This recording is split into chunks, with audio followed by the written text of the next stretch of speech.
tonight we're fishing same spot, Fox River. This morning we were on a boat, tonight we're offshore.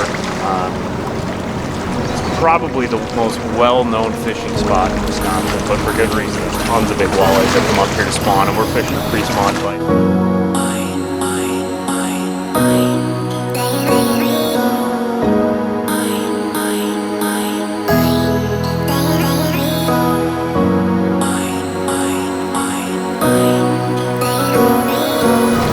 So across the Bay of Green Bay, there's tons of tributaries that flow into the actual bay, and all of them have a walleye run, almost like salmon, for those that are familiar. And every year about this time in April, end of March, start of April, the walleyes will travel upriver to do their thing and spawn at the headwater of the dam. Even if you don't have a boat, probably some of the best fishing for the walleye run is getting to the farthest point where they're going to spawn, and a lot of times they're shore fishing. You see all the boats out there, but tonight we're shore fishing, and time again the biggest fish seem to be caught up short, just because you're at a funnel point and I can see right where they're going to be spawning, and we're at the last spot before they go up and do their thing. So shore fishing is a super effective technique, and you know, it's cool because it's available to anybody. Anybody can come out here and do this. As long as you got some waders, decent rod, a couple crankbaits, you're set. You're ready to catch big walleyes.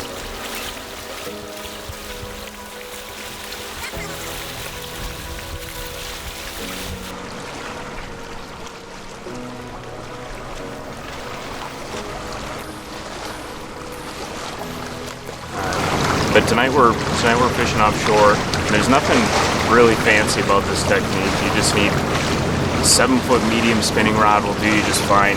I'm using a St. Croix Extreme. This is so overkill for what we're doing. Any 7-foot medium action rod, 6'6", something with a parabolic bend, because we're using crankbaits for the most part offshore. Just something that you can keep the fish pinned, and something that's manageable, because you are shore fishing. There's a lot of brush and debris and stuff like that.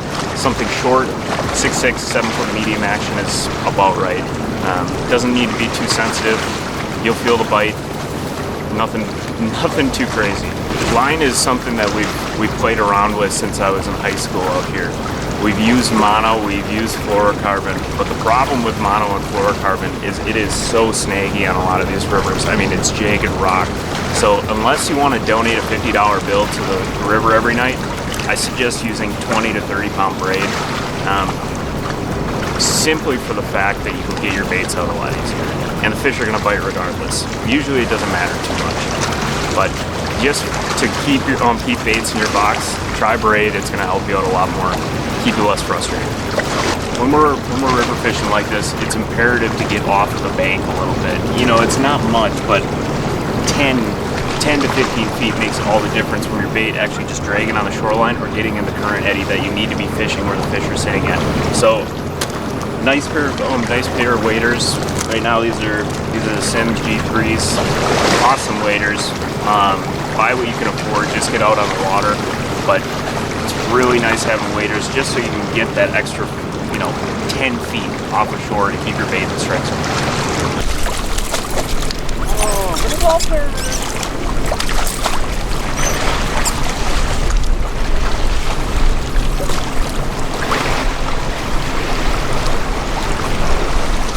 Not what we were after.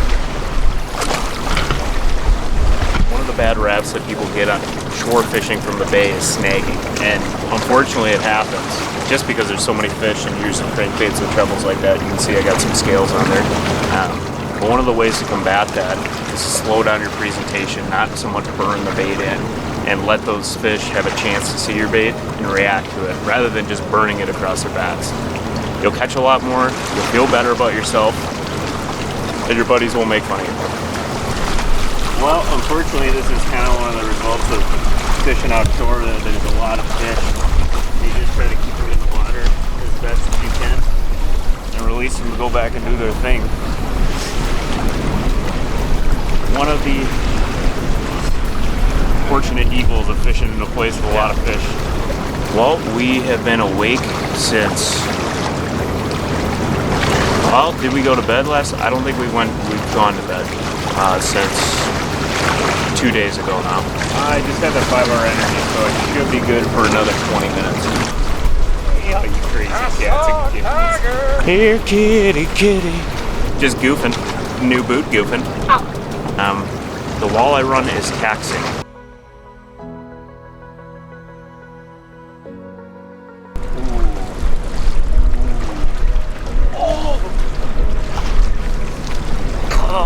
Say again? Yeah, that one's big. Okay, importance of tuning your bait, especially in heavy current. If your bait runs to the left or the right just a little bit, that current is going to over-exaggerate your bait. And you're not going to be able to hit the bottom just how you want it. So it's important in all fishing aspects, but especially if you're fishing heavy current.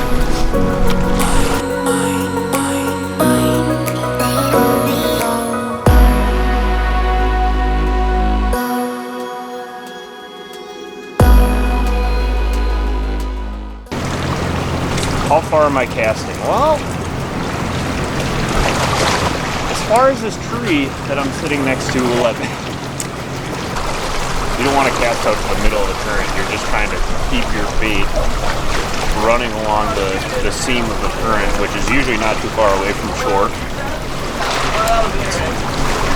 Especially right now, they got almost all the gates open, so that eddy seems to, and that seam comes in tighter to shore. So your cast, you really don't need to cast like a bomb cast.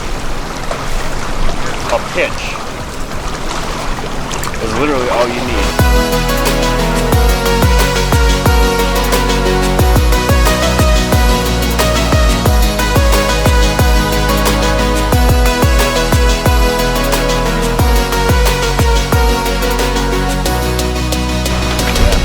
I went quick, and then like felt it for a second and off. Here,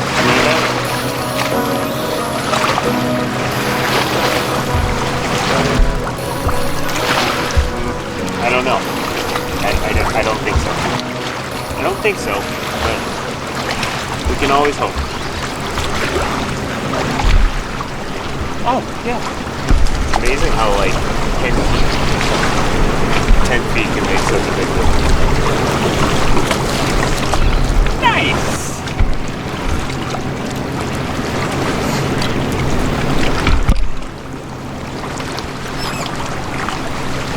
Oh.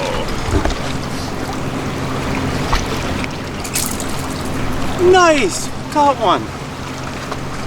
If you like these videos, please like and subscribe the video. Fish or famine.